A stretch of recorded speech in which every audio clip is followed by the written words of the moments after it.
Lucy Beresford is a psychotherapist and broadcaster. Very serious issue here in terms of grief in the age of artificial intelligence. Lucy, you're very welcome to Talk TV. What is this all about? How does it work? Tell us about this.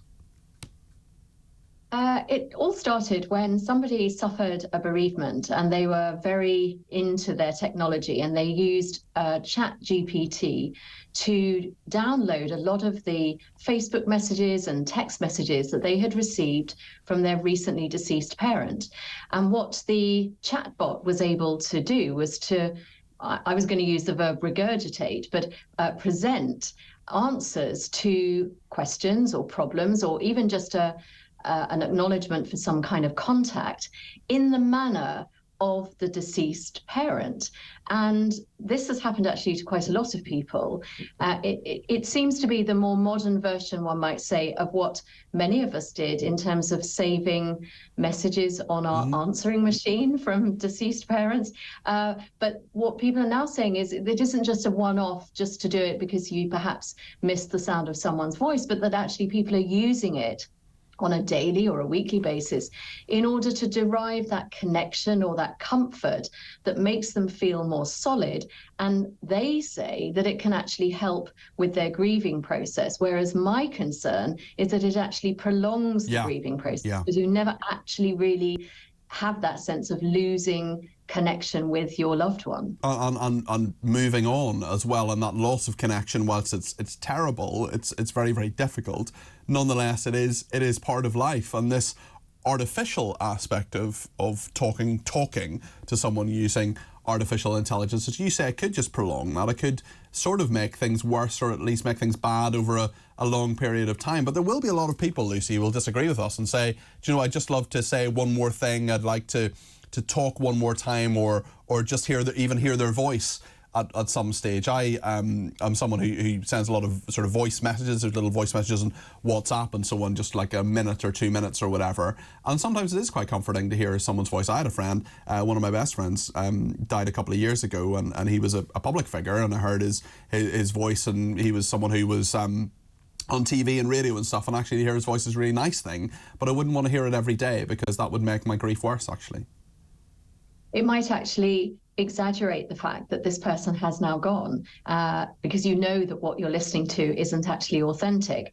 But you're absolutely right. Human beings have a very strong need for connection, although different people have different needs. And that's sometimes what you find in relationships, in intimate relationships. Different people have a different desire for connectivity. But for those people who are really longing for the human connection, who want to feel that that person is still in their lives in some way, this could actually be really important, because without that, their grief may never go. They may never heal. You were talking to David Bull just before your show started about one of their regular callers, Rabina, who's 96. She speaks to her best friend who lives in Wales every day on the phone.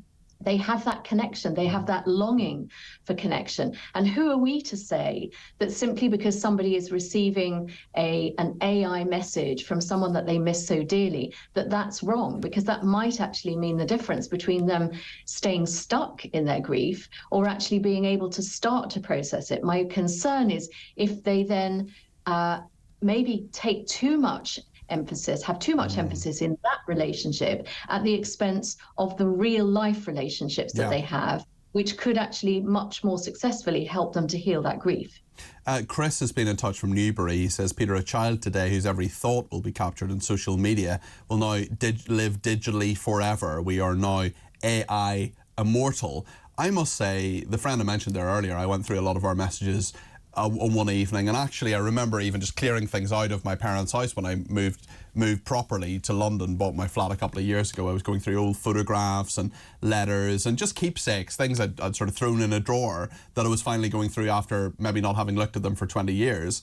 And that's a very emotional experience as well, even though there's nothing really, there's nothing new in that. In fact, it's old. And I in all of this, I'm sort of thinking now about people who turn to mediums, to turn to, seances, things like that I personally am very, very skeptical about. And I think a lot of people can actually be kind of abused by them, by people wanting money to do these things. I wonder if AI is maybe another aspect of that in some way.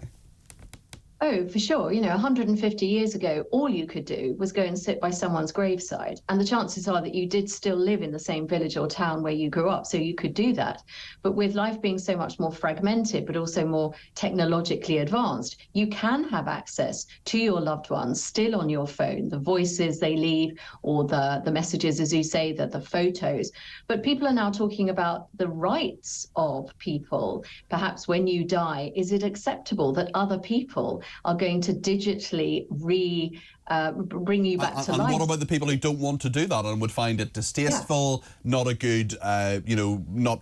Do we need their memory is being dealt with properly? Yeah. Do you need a do not resuscitate digitally notice on your hospital form, because you don't want a version of yourself to live on beyond the grave, which you have no control over? So that although I'm not here to discuss the merits of the rights of that or not, I'm sure your viewers and listeners will have let us know what you think. For me, it's more, 0344 499 1000. I'd love to hear from people. Maybe someone who's lost a loved one, or maybe someone who thinks this is a good idea, or maybe somebody thinks it's incredibly tasteless. Let us know what you think. Sorry, Lucy, I interrupted you there. But also, are we just talking here about people who've died, or are people going to start to do this for people that they've maybe just broken up with, or maybe got divorced from? Or a celebrity you have a crush on?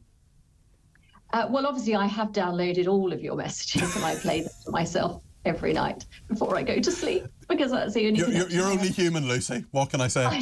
Sometimes I wonder, maybe I've become all cat. But I think, quite seriously, because the human desire for connection is not only very strong psychologically, but it's life-giving. If you can imagine, if a baby doesn't have the connection and the love and the attachment of its parents, then actually they can't survive. And if the relationship with your parents is compromised in some way early on, that could be from the arrival of the birth of a sibling, or maybe you lose a parent in some way in childhood. Those can affect your attachment styles, and people can often have difficult attachment styles into adulthood. You mentioned mediums, you mentioned ways in which people are often trying to connect with the people who've died. And I often feel that that's around a longing for closure, a sense that this relationship hasn't quite ended in the way that I want. Lucy, it's really interesting you mention that, because I've only ever had one kind of contemporary who has died. I've had, my grandmother died a few weeks ago, but it was sad, but it was her time. She was 96 and a half. But in terms of someone who is sort of my-ish generation or whatever, it was my friend I mentioned earlier on. But I had said every single thing I wanted to say to him. He knew exactly that I loved him. He was a great guy, incredible person. But a few years ago, a friend of mine's father died, and they had a really bad relationship and hadn't been in contact, and there were all sorts of unresolved issues and all the rest. And she took it really, really, really badly, had a really tough time.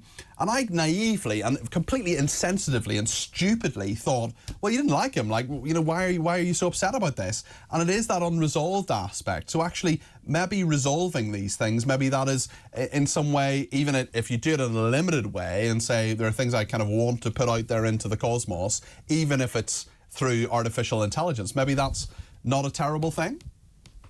The interesting thing about this is that it isn't just that you're putting things out there, because what the people who've been using this AI is that they have been putting out their request, if you like.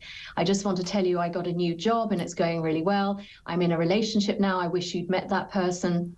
But then they get a response back, and it's that connection, it's that response that it's why so many people struggle with not hearing back from friends, from partners, from an ex, from a bank manager, from if you put an email out there and somebody doesn't reply, it can stir up all sorts of angst. And I think what this AI situation is doing is it's giving people the opportunity to put out their request, but more importantly, to get the connection back. And that can be incredibly healing for a lot of people, because it gives them finally that sense of closure. Lucy, this is absolutely fascinating. I really enjoyed our chat. Thank you very, very much indeed. That's Lucy Beresford, who is a psychotherapist and broadcaster. It's really interesting. Would you use AI to get in touch with someone who was no longer with us? I mean, it's really, really fascinating. Trish has been in touch. Says, what is death? There's no death. We continue life with our spiritual body that leaves the physical when it's